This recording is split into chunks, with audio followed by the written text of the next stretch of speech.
मृत्यु के देवता यमराज के विषय में तो आप सभी जानते हैं। कहा जाता है कि यमराज जिसकी भी मृत्यु का समय निर्धारित कर दें, उसकी मृत्यु होना निश्चित है। परंतु क्या आप यह जानते हैं कि एक बार एक ऋषि ने अपने तपोबल से यमराज के मृत्यु दंड को भी नकार दिया था तथा उन्होंने यमराज को उनके गलत निर्णय के कारण श्राप भी दिया। आइए जानते हैं उनके विषय में। एक बार कुछ चोर राजमहल में दाखिल हुए। वे राजकोष से सारा सामान लेकर भागने लगे, परंतु तभी राज्य कर्मचारियों की नींद खुल गई व वे चोरों का पीछा करने लगे।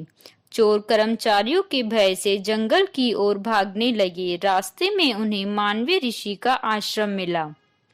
चोरों के लिए चोरी का सामान साथ लेकर भागना मुश्किल हो रहा था, इसलिए उन्होंने चोरी का सारा सामान आश्रम में ही छिपा दिया व वे वहां से भाग गए। राज्य कर्मचारी चोरों का पीछा करते करते मानवीय ऋषि के आश्रम में आ पहुंचे। उन्होंने छानबीन कर चोरी का सारा सामान बरामद कर लिया, परंतु राज्य कर्मचारियों की भागदौड़ से मानवीय ऋषि का ध्यान भंग हो गया। राज्य कर्मचारियों ने मानवीय ऋषि को ही चोर समझा व वे उन्हें बंदी बनाकर महाराज के पास ले गए। महाराज ने मानवीय ऋषि को चोरी के अपराध में मृत्यु दंड की सजा सुना दी। अगले दिन मानवीय ऋषि को फांसी के लिए लाया गया। मानवीय ऋषि मुस्कुराते हुए गायत्री मंत्र का जाप करने लगे। राज्य कर्मचारियों ने उन्हें सूली पर लटका दिया, परंतु सूली पर कई दिनों तक चढ़े रहने के बाद भी जब मानवीय ऋषि के प्राण नहीं निकले तो राजा को अपनी गलती का एहसास हुआ और उन्होंने मानवीय ऋषि से क्षमा मांगी। मानवीय ऋषि ने कहा, हे राजन, मैं तुम्हें तो क्षमा कर दूंगा, परंतु यमराज को नहीं। यह कहकर मानवीय ऋषि अपने तपोबल से यमराज की सभा में पहुंच गए।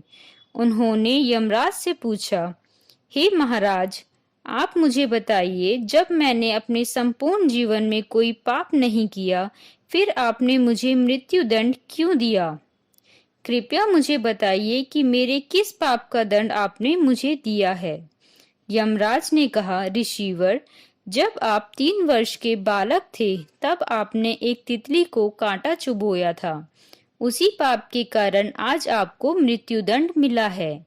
जीवन में यदि अनजान अवस्था में भी पाप किया जाता है तो उसका दंड भी आपको भुगतना ही पड़ता है।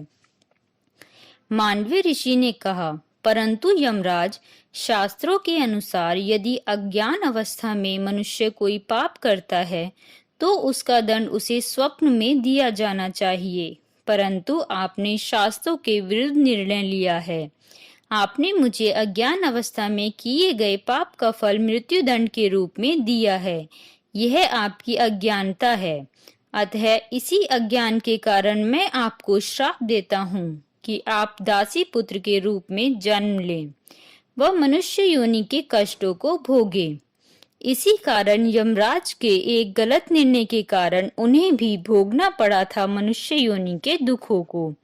यमराज ने महात्मा विदुर के रूप में जन्म लिया था।